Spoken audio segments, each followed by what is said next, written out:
Hi everyone, this is Tanya from Flying Dog Studio. Thank you so much for joining me as I finish up on my Beatrix Potter inspired piece. And as you can see, I've already have the tape around there. We'll talk about that in a minute. It's already inked in. I inked it with this. This is the Pilot Falcon. It has a flexible nib on it. That's why I like it. And that is a fine tip. If you haven't seen the inking video, I'll link that down below for you. In this video, though, I'm going to be using the Derwent Ink Tints pencil there you saw. That was baked earth. I have some water and a microfiber cloth, and then I have some brushes. And all of these blue handled brushes will be from the Winsor Newton Watercolor series. So you can see I have a flat brush there. Then I have a couple of round ones. This is a size 6 round, and then I have a size 3 round. I like to keep all 4 of these brushes on hand because sometimes I need them.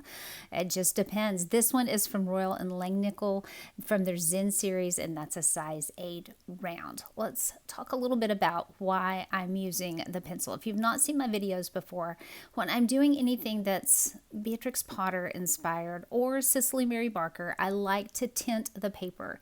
And I used to use tea. Yes, someone pointed out that I would buy expensive paper and then put tannic acid on it, because I did. I mean, I'm just making art. I'm making it for the video, but I have since reformed, and one of you even mentioned you use Derwent ink tints, so that's what I use to kind of tint the paper.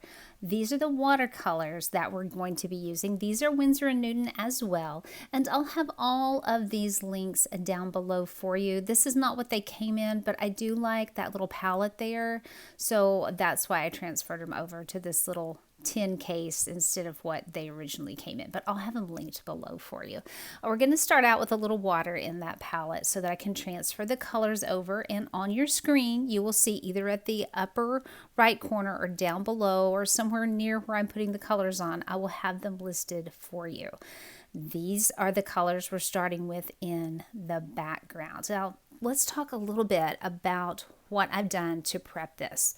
As I said, I've already inked it, but before I inked it, before I even drew it, I put that tape around the outside. That's just washi tape, and trust me, it's a cheap washi tape. I have to keep pushing it down through this entire video, but that is to keep my paper flat.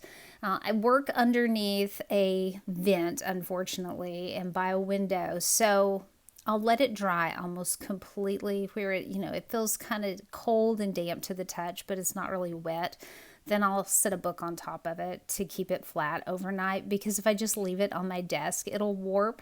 So the tape, though, guys, it keeps it flat, and I never tape it down to a board. So try it out. It works. I don't know how. I don't know what the magic is behind it, but it actually does work. And you may have noticed, now that we've started painting in the background, I have been going over the background with just some water. So we're starting this out as wet on wet. And yes, all of that Derwent ink tints that I put on to tint the entire paper and give it kind of an older feel. Plus, I wanted a little bit of color in the background. Even though I'm going to be filling everything with color, it's going to give it a little bit of more of a golden look to it, a little earthy feel to it, because there was kind of some sun and some trees, and it was a little bit later in the day, and it just really worked out to have that color in the background. So even though I'm covering everything with color, I really wanted that tint in the background to help me with those colors as I lay them down. And if you're going to do that, if you're going to put a tint in the background, you have to keep that in mind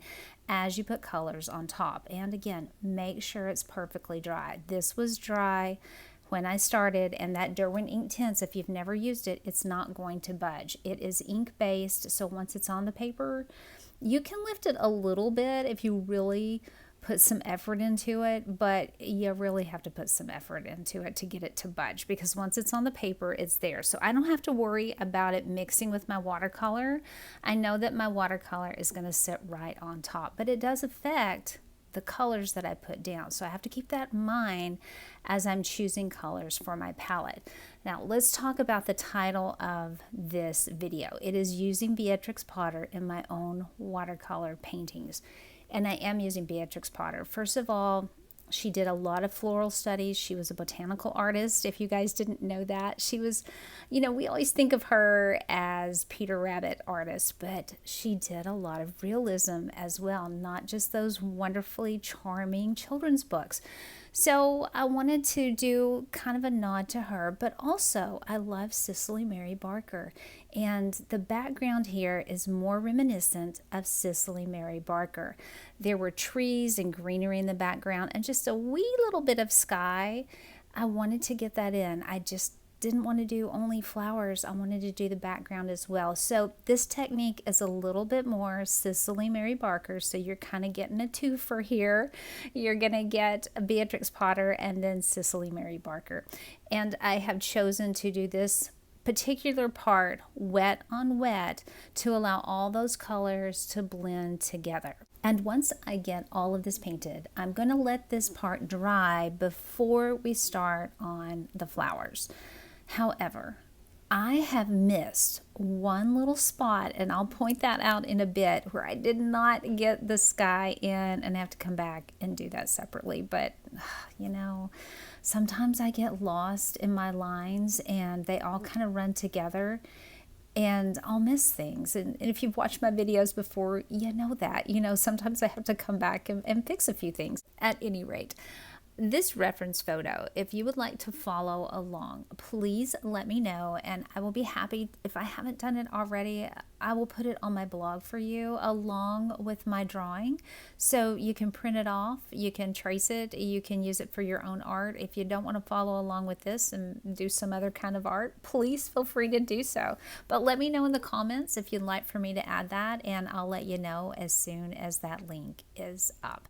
Now, I like to take pictures of all of the flowers that my husband plants every year, but this particular group of flowers, there are some red flowers and then one really bright pink one. And I thought, this is it. I just love that huge bright pink flower amongst all of these.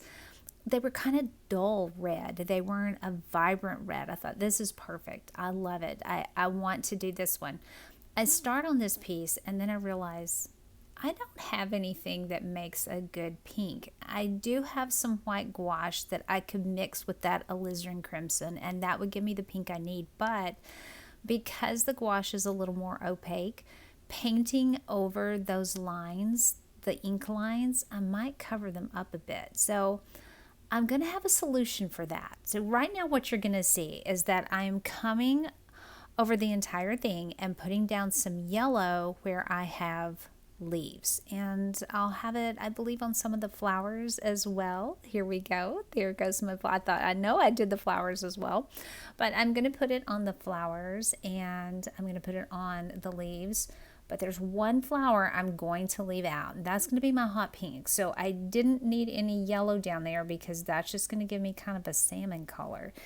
But everything else had a good yellow base, and there was some sunlight coming through them, so I have a little bit of a golden tone, like I said, golden and some earthiness in there, and this yellow with that brown underneath, that tint underneath, is going to allow me to get the proper color for the red flowers. So that's what you're seeing here, as I'm just adding a nice base color down. All of this will dry before I come back and put the colors on top. So I'm going to be quiet for a minute and give you a little musical interlude, and then I'll hop back on and let you know when I'm doing something different.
we're finishing up that yellow base, and I'm gonna let this dry, and there is the pink flower, and there's the background that I didn't get painted in. So we're gonna let this dry, and then we're gonna come back, and now I'm going to fix the background. That's the first thing I'm going to do, is fix the background, because I know I'm going to start on the left hand side and start laying on some of the colors on top of that yellow base. Now, not every artist likes to layer. I love to layer, and I've noticed that it helps me be a little more true to the way Beatrix Potter did some of her art.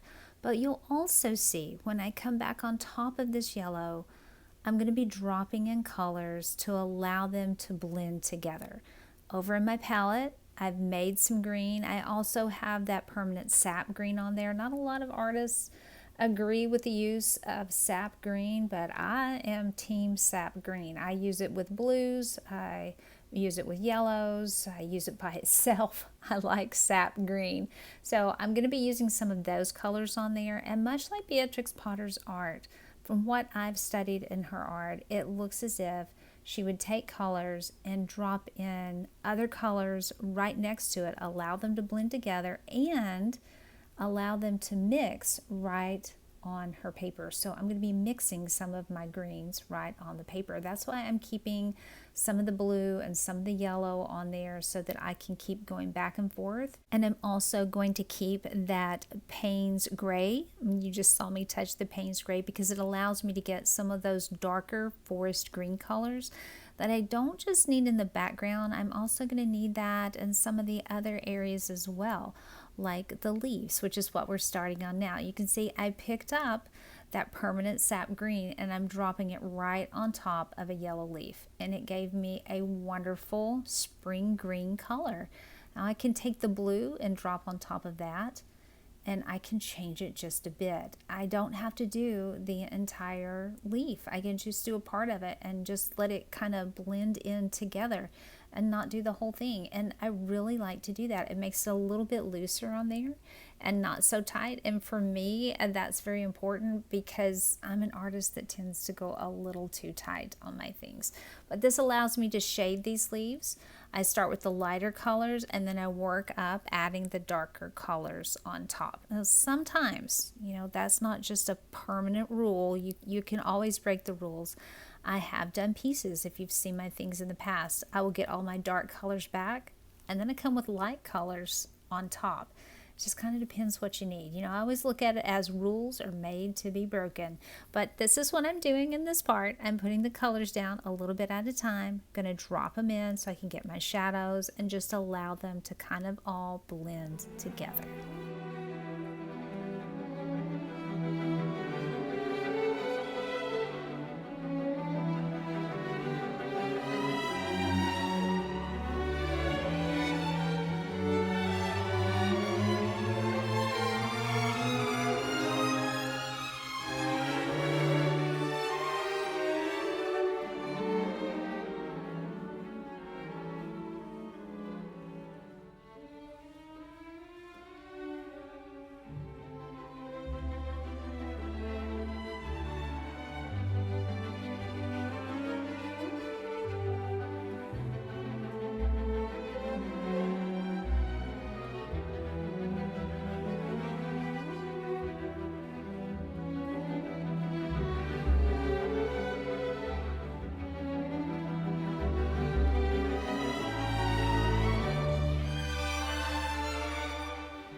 We are finishing up on all of the leaves and we're going to let those dry. Now that we're dry, I need to get my colors ready for the flowers.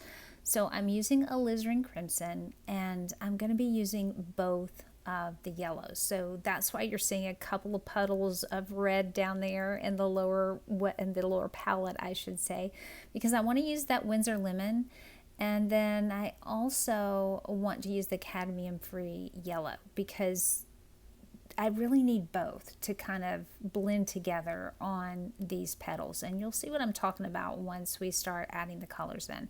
You'll also see me refresh the top colors occasionally because as these petals go down to the center of the flower, they slowly turn to a green. So I kind of need all of those on there to keep going back and forth. So you'll notice that my palette will suddenly have paint on it again. I'm not changing the colors. I'm just cutting out the parts so you don't have to watch me refresh the colors I already have on there. But those are the same colors on the palette. I'm not changing my colors. Those are the same ones. So we're going to be using the same technique on these petals. We're going to be dropping in the color, and because I've let everything dry, I don't have to worry about that green bleeding into those petals. I'm going to be layering it the same, and I'm going to be dropping those colors in just a little bit at a time.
I need to add some shadow on these flowers, and that's what I'm doing on this one. This is the part I was talking about. I needed to keep that green because as these petals go down into the center of the flower, they do get green. You also have some yellow, and then where those oranges and reds meet with that green, you're getting a little brown. And that's what I needed over here. I needed a little bit of brown on these petals. Now this part, of course, is the outside edge. It's not going down into the center of the flower, but I still needed a shadow there.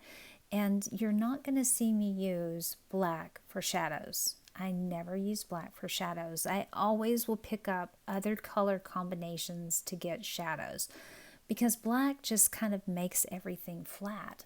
But when you take colors and mix them together, like I'm doing here with those reddish oranges and that permanent sap green, then that's going to give me those dark colors that I need for the shadows on the flowers.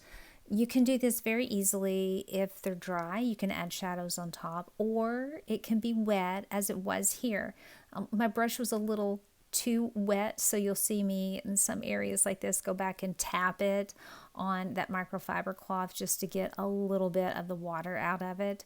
So you do have to be careful with water. Otherwise, if you have too much water on your brush and your paint is a little bit dry on the paper and you come back with too wet of a brush, then what you're going to get is a watermark later. So kind of have to watch the amount of water you have on your brush. And that's what I'm having to do here, because the two flowers that I've painted are not completely dry. But what I'm doing is I'm adjusting the color. I'm looking at my reference photo. I'm coming back and adding in shadows. And I know I can do that because it's not completely dry yet. But my brush, I've just got a little too wet because all of my paints over in the palette are really watery wet. And when you have a wet brush and you stick it down in there, it just pulls that paint up, and then you just have to watch your water. So that's what I'm doing on this part. And you're going to see me go back and forth and add all of those shadows in. And once we finish all of these flowers, we're going to let them dry completely, and then we'll come back to that pink one.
Right, we are finished with the red flowers. We're going to let them dry, and then we're going to come back and paint that pink one.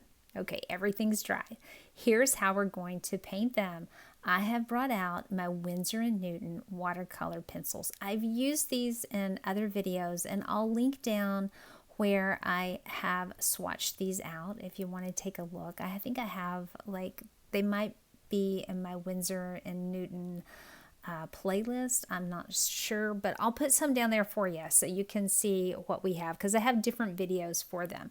But we're starting with that antique pink, and I'm going to color this entire flower the antique pink, except for the very base of it where it goes down into the stem, because I'm going to need my Winsor and Newton pans for that. We still have greens and we still have yellows, but I've used these before, so I know that they mix well with the pan paints.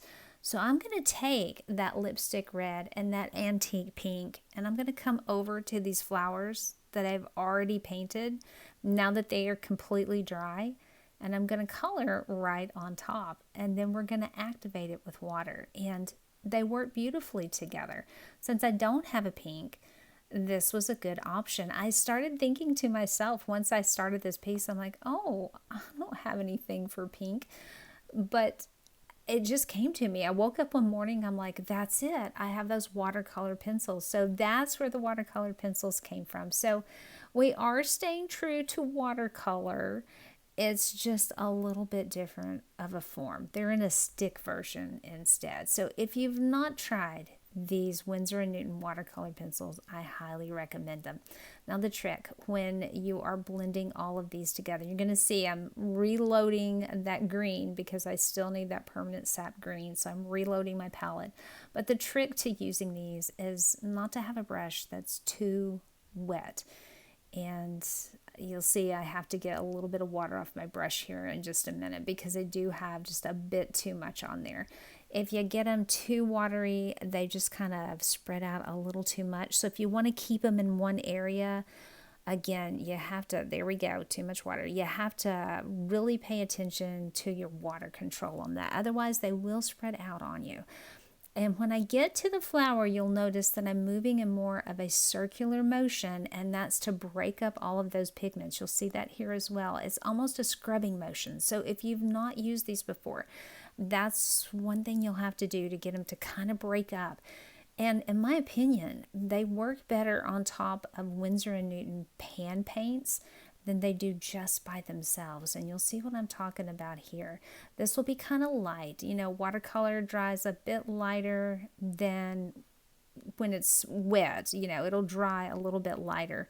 And I'm always hesitant with these colors. I don't want to get them too bright. I didn't want this to be too much pink, but I do have to come back and adjust things just a little bit.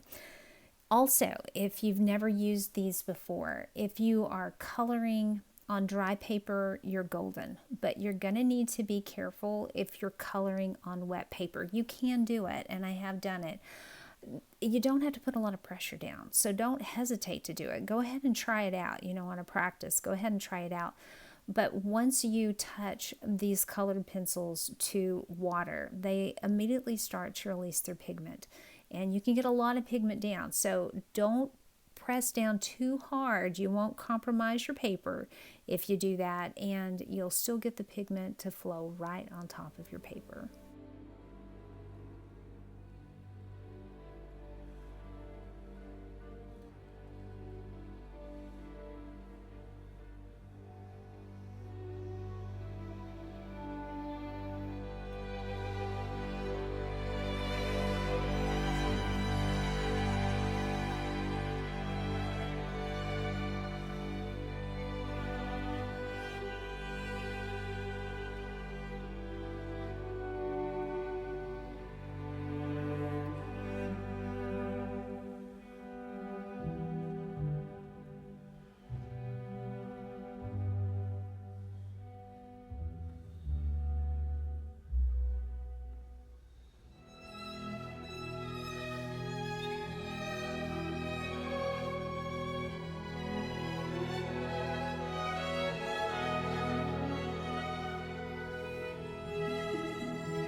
see me test my paper right there. It's still a little bit damp and I can tell it's cold to the touch, but I'm being very careful, doing it very lightly, and you can see it comes off pretty dark in some of those areas, darker than before, and that's because the paper is wet and it's actually pulling that pigment right off my pencil.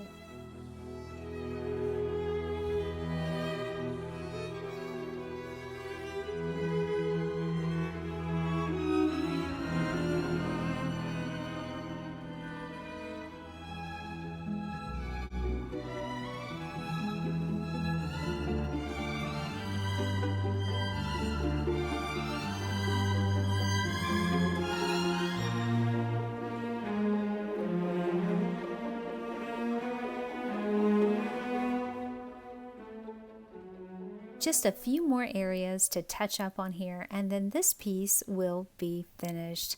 Thank you so much for joining me today, and if you were new to the channel, I'm so happy you're here.